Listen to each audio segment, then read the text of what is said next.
남에게 보여주는 행복보다 내 안의 평온이 먼저입니다. 말년의 삶에서 가장 비싼 것은 체면이 아니라 마음의 안정이기 때문입니다. 그러나 우리는 자식 이야기가 나오면 자주 순서를 바꿉니다. 내 마음이 편한지보다 남이 나를 어떻게 볼지를 먼저 살피게 됩니다. 입에서는 사랑이 나온다고 믿지만 집에 돌아와 조용히 앉으면 말이 남긴 피로가 먼저 느껴질 때가 있습니다. 그래서 오늘은 자식 사랑을 줄이자는 이야기가 아니라 사랑의 표현을 더 맑게 정리하자는 이야기를 하려 합니다. 아침 단지 벤치, 경로당 점심자리, 병원 대기실, 엘리베이터 앞 짧은 대화. 이 장면에서 반복되는 패턴이 있습니다. 처음에는 날씨와 손주 이야기로 시작하지만 어느 순간 누군가 자녀의 직장과 연봉, 집과 차 이야기를 길게 풀어놓습니다. 처음 몇 마디는 반가운 소식입니다. 그러나 말이 길어지고 비교가 섞이면 공기가 달라집니다. 누군가는 시선을 피하고 누군가는 화제를 돌리고 누군가는 급히 자리에서 일어납니다. 말한 사람은 그 변화를 잘 읽지 못합니다. 기쁜 이야기를 나눴다고 믿기 때문입니다. 그러나 대화의 온도는 분명히 내려갑니다. 핵심은 자랑 자체가 악이라는 데 있지 않습니다. 문제는 자랑에 붙은 마음입니다. 내 아이가 잘된 일이 기쁘지 않을 부모는 없습니다. 그 기쁨은 자연스럽습니다. 다만 그 기쁨이 내 불안을 가리기 위한 가면이 되는 순간 말은 독성이 생깁니다. 내가 아직 괜찮은 사람이라는 걸 보여줘야 한다는 마음, 내 인생이 헛되지 않았다는 증거를 내놓아야 한다는 마음이 문장에 섞이면 자식 이야기는 소식이 아니라 신분 확인의 도구가 됩니다. 중년 이후 삶이 자주 흔들리는 이유도 여기에 닿아 있습니다. 몸의 회복이 느려지고 관계가 좁아지고 일에서 물러나며 역할의 감각이 달라집니다. 그때 부모는 자식의 성취를 자기 존재의 증거로 붙잡기 쉽습니다. 그러나 붙잡는 강도가 세질수록 마음은 더 쉽게 흔들립니다. 자식이 잘 되는 날에는 높이 올라가고 자식이 흔들리는 날에는 함께 무너집니다. 결국 내 평온은 내 것이 아니게 됩니다.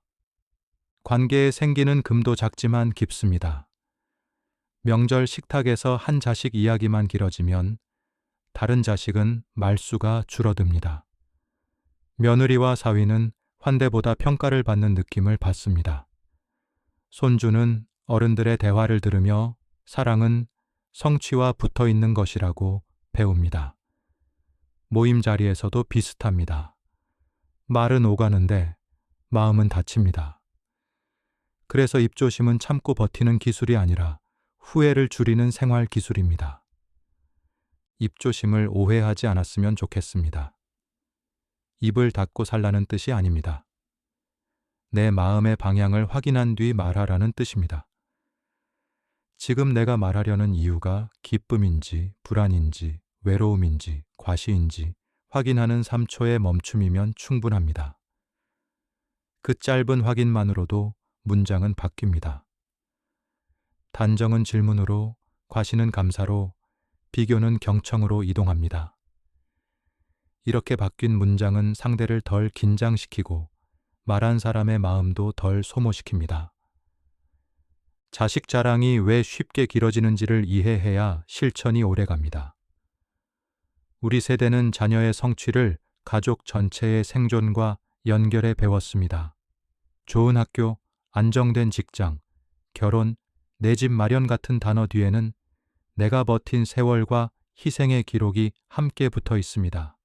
그래서 자식의 성취가 내 인생의 결론처럼 느껴지는 건 자연스러운 반응입니다. 하지만 현실은 결론이 아니라 흐름입니다. 잘 되는 날도 있고 흔들리는 날도 있습니다. 노년의 외로움이 말의 과잉으로 드러나는 장면도 많습니다. 대화 기회가 줄어들수록 한 번 입을 열었을 때 오래 말하고 싶어집니다.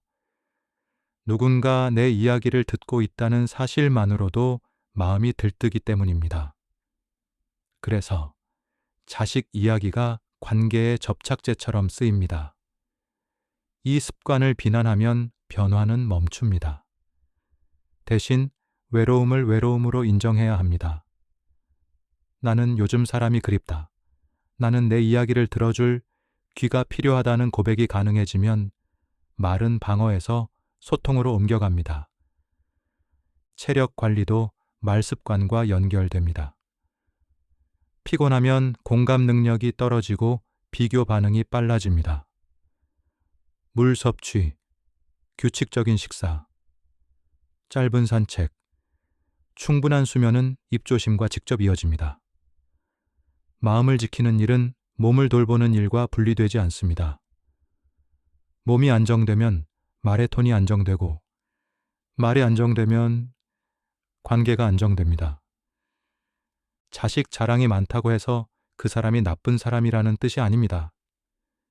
대개는 오래 지친 사람, 오래 참은 사람, 오래 외로웠던 사람입니다.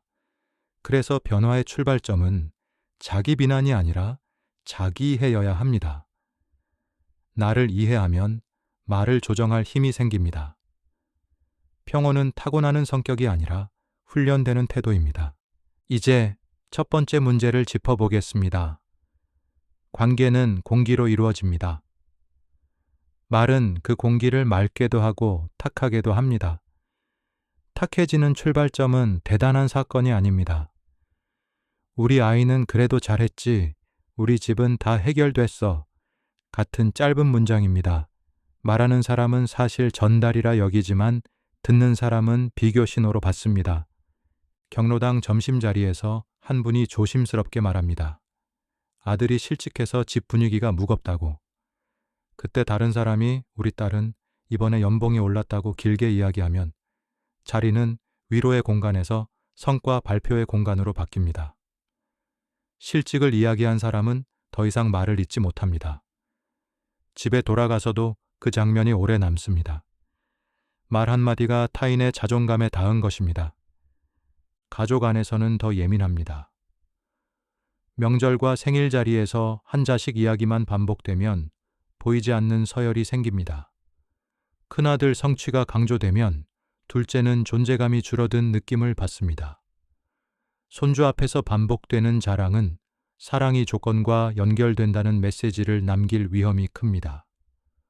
자식 본인에게도 부담입니다. 부모가 밖에서 자식을 과하게 자랑하면 자식은 실패를 공유하지 못합니다. 부모는 사랑으로 말했지만 자식은 압박으로 받습니다. 시간이 지나면 연락은 형식적으로 남고 속마음은 사라집니다. 말하는 사람 본인의 체력 소모도 큽니다. 자랑은 순간적으로 고향감을 줍니다. 그러나 반응이 기대에 못 미치면 서운함이 생기고 누군가 더 큰 자랑을 꺼내면 경쟁심이 올라옵니다. 감정이 오르내리며 피로가 쌓입니다. 밤에 잠이 늦어지고 새벽에 깨서 낮 대화를 복귀하며 후회합니다. 결국 얻는 만족보다 지불하는 비용이 더 큽니다. 중년 이후 가장 지켜야 할 자산은 체면이 아니라 평온입니다. 체면은 남의 기준에 따라 흔들리지만 평온은 내 선택으로 지킬 수 있습니다. 자랑 중심 대화는 사람을 체면 게임으로 끌고 갑니다. 체면 게임에서는 누구도 오래 편하지 않습니다. 반면 경청 중심 대화는 안정감을 만듭니다. 그래서 문제를 정확히 선언해야 합니다. 문제는 자식이 잘된 사실이 아닙니다. 문제는 그 사실로 내 가치를 증명하려는 습관입니다. 이 습관이 반복되면 관계가 닫히고 닫힌 관계는 외로움을 키우고 외로움은 더 큰 자랑을 부릅니다. 이 순환이 독입니다. 해독은 매일 조금씩 해야 합니다. 비교 단어를 줄이고 반복을 줄이고 질문을 늘리고 상대 이야기를 끝까지 듣는 방식으로 순환을 끊어야 합니다. 이제 실천으로 넘어갑니다. 첫 번째 루틴은 아침 5분 점검입니다. 물 한 잔을 마시며 오늘 만날 사람과 대화 장면을 떠올립니다. 그리고 오늘 지킬 규칙 3줄을 적습니다. 자랑은 한 번만 말한다. 비교 단어는 쓰지 않는다. 상대 안부를 먼저 묻는다. 방향이 정해져 있으면 현장에서 흔들려도 돌아오기 쉽습니다. 두 번째 루틴은 말하기 전 3초 멈춤입니다. 자식 이야기를 꺼내고 싶은 순간이 오면 바로 말하지 말고 호흡 한 번을 깊게 합니다. 그 짧은 시간 동안 세 질문을 합니다. 지금 이 말이 필요한가? 지금 이 자리에 맞는가? 지금 이 사람에게 이로운가? 세 질문 중 하나라도 마음에 걸리면 문장을 줄이거나 방향을 바꿉니다. 처음엔 어색하지만 일주일만 지속해도 효과가 분명합니다. 세 번째 루틴은 문장 구조 전환입니다. 사실 하나, 감사 하나, 질문 하나를 기본 틀로 사용합니다. 우리 아들이 이번에 승진했다는 사실을 짧게 말하고 건강하게 버틴 게 고맙다는 감사로 잇고 선생님 댁은 요즘 어떠신지 질문으로 마무리합니다.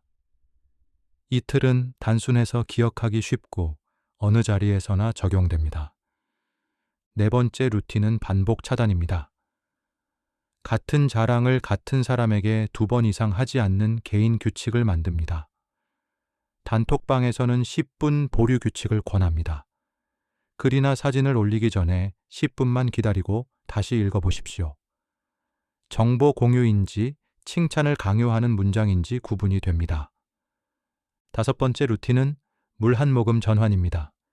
대화 중 덧붙이고 싶은 마음이 올라올 때 즉시 말하지 말고 물 한 모금 마신 뒤 질문을 건넵니다. 짧은 물리적 틈이 과잉을 막아줍니다. 여섯 번째 루틴은 5분 공기 체크입니다. 대화가 길어질 때마다 스스로에게 묻습니다. 지금 나는 연결을 만들고 있는가? 평가를 만들고 있는가? 실수 후 복구 문장을 반드시 준비해 두십시오. 아까 제 말이 길었네요. 불편하셨다면 미안해요. 이 한 문장으로도 대화는 충분히 복원됩니다. 완벽함보다 복구 속도가 더 중요합니다. 이제 한 사례를 보겠습니다. 정숙 씨는 68살, 남편은 은퇴했고 두 아들은 각자 가정을 꾸렸습니다. 큰아들은 성실하고 성과도 좋아 승진이 빨랐습니다. 부모로서 자랑스러운 마음이 드는 건 자연스러웠습니다. 문제는 빈도와 방식이었습니다. 정숙 씨의 대화는 자주 우리 큰애는으로 시작했습니다. 아파트 벤치, 교회 식사 자리, 병원 대기실, 통화 중에도 같은 흐름이 반복됐습니다. 처음에는 주변도 웃으며 반응했습니다. 하지만 시간이 지나며 분위기가 달라졌습니다. 옆집 아주머니는 딸 취업 걱정을 꺼내지 않게 됐고 동생네 식구들은 명절 대화가 짧아졌습니다. 작은 며느리는 점점 말이 줄었습니다. 정숙 씨는 그 변화를 보며 요즘 애들이 왜 정이 없나라고 생각했습니다. 본인은 사랑의 언어를 쓴다고 믿었기 때문입니다. 결정적인 장면은 손주 생일날 식탁에서 벌어졌습니다. 정숙 씨가 또 큰아들 이야기를 길게 하자 둘째 아들이 조용히 말했습니다. 엄마, 형 얘기 말고 우리 얘기도 좀 해요. 방 안 공기가 멈춘 듯 했고 정숙 씨는 얼굴이 달아올랐습니다. 집에 와서 한참 울었습니다. 며칠 뒤 병원 대기실에서 혼자 앉아 있던 정숙 씨는 깨달았습니다. 나는 자랑을 한 줄 알았는데 사실은 내 불안을 감추고 있었구나. 정숙 씨가 바꾼 건 거대한 선언이 아니었습니다. 첫째, 모임에서 자식 이야기는 한 번만 한다. 둘째, 누군가 고민을 말하면 조언보다 공감을 먼저 건넨다. 셋째, 집에 와서 하루 한 줄, 오늘 내가 줄인 말을 기록한다. 아주 작고 단순한 규칙이었습니다. 한 달쯤 지나자 변화가 나타났습니다. 며느리가 먼저 전화를 걸었고 둘째 아들과 통화 시간이 길어졌고 모임에서도 어색한 침묵이 줄었습니다. 가장 먼저 달라진 건 내부 반응이었습니다. 말을 줄인 날 밤은 잠이 조금 더 편했고 대화 후 후회 시간이 짧아졌습니다. 그 다음에 관계 변화가 따라왔습니다. 명절 식탁에서 짧게 말하고 조카 안부를 먼저 묻자 전체 긴장이 낮아졌습니다. 다음 날 가족 단톡방에 어제 분위기가 좋았다는 반응이 올라왔습니다. 사례에서 중요한 것은 극적인 사건이 아니라 반복 가능한 장면입니다. 병원 대기실 5분, 반찬 가게 계산대 앞 1분, 엘리베이터 안 짧은 시간, 단톡방 한 줄 메시지. 이 짧은 장면에서 새 언어를 연습해야 습관이 됩니다. 정숙 씨도 중간에 여러 번 예전 습관으로 돌아갔습니다. 그럴 때마다 짧게 사과하고 문장을 수정했습니다. 제가 아까 말이 길었네요. 괜히 불편하셨다면 미안해요. 이 한 문장이 관계를 지켜줬습니다. 이제 더 깊은 두 가지 문제를 짚겠습니다. 첫째는 자식을 내 자존심의 증명으로 붙잡는 집착. 둘째는 비교의 말이 습관이 되어 결국 내 마음을 먼저 해치는 구조입니다. 두 가지는 뿌리가 같습니다. 불안입니다. 내가 작아질까봐 두렵고, 뒤처진 사람으로 보일까봐 두렵고, 쓸모없는 사람이 될까봐 두렵습니다. 이 두려움이 클수록 집착과 비교가 자동 반응처럼 튀어나옵니다. 집착은 이렇게 작동합니다. 내가 잘 살았다는 증거는 자식의 성취라는 믿음이 강해질수록 자식의 선택이 곧 내 가치평가로 느껴집니다. 자식이 잘 되면 안도하고 흔들리면 모욕처럼 아픕니다. 그래서 사랑한다면서도 통제하려 하고 통제가 안 되면 섭섭함이 분노로 바뀝니다.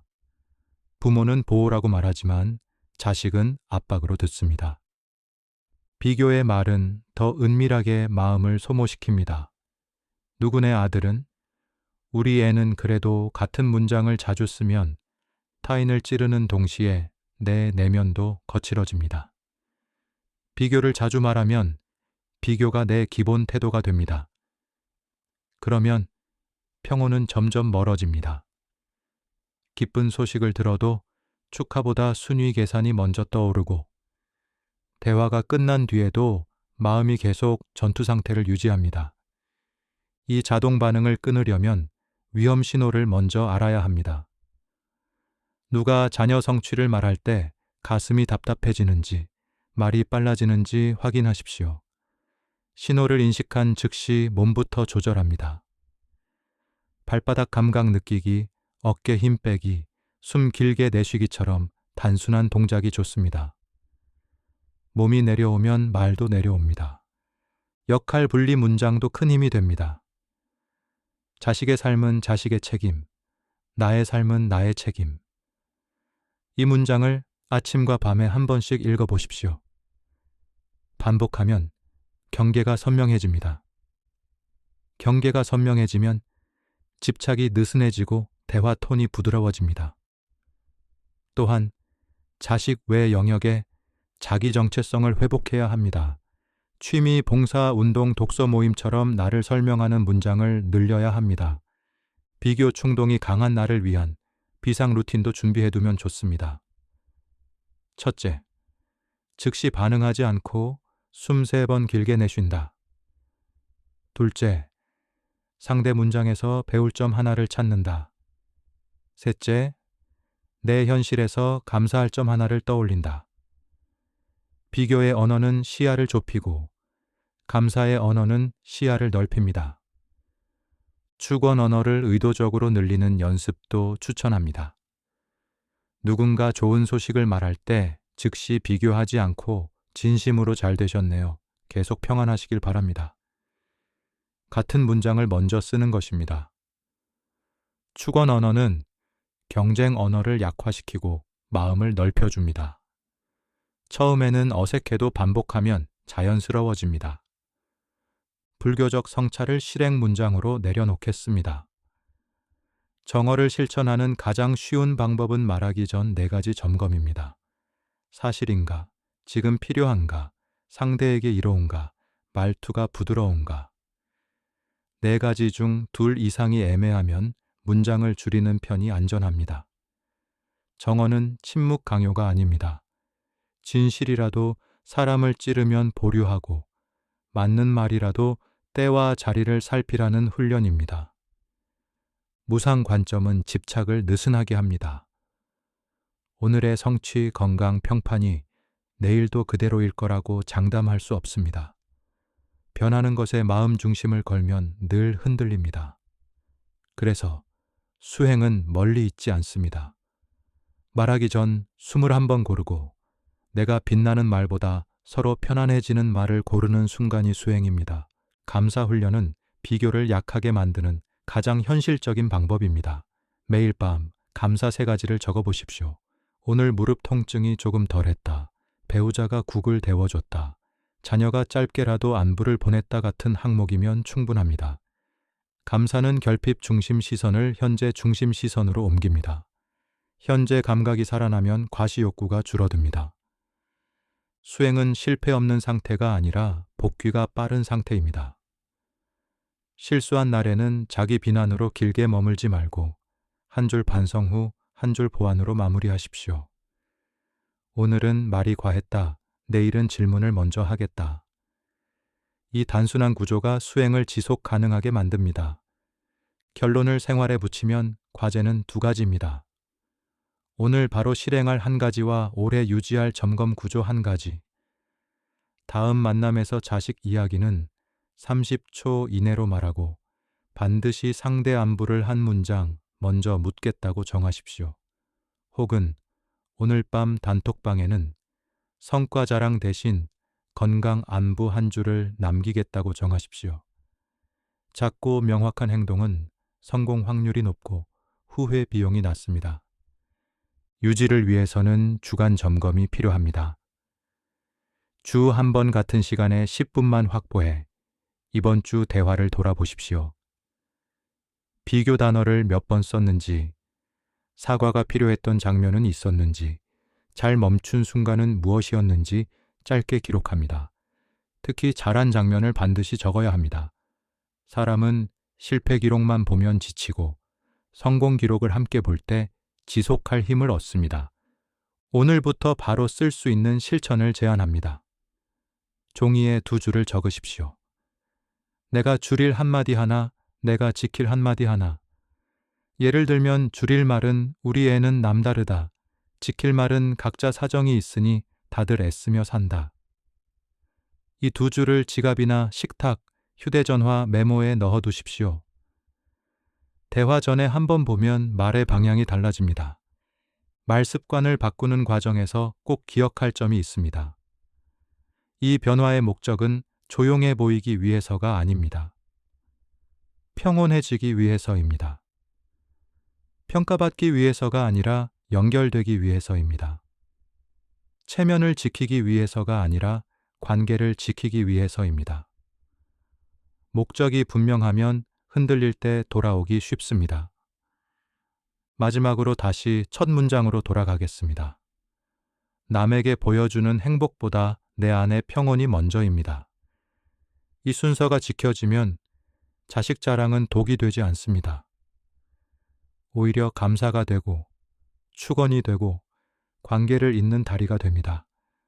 그리고 그 다리 위에서 우리는 말년의 삶을 덜 날카롭게, 더 따뜻하게, 더 안정적으로 건너갈 수 있습니다. 오늘의 결론은 분명합니다.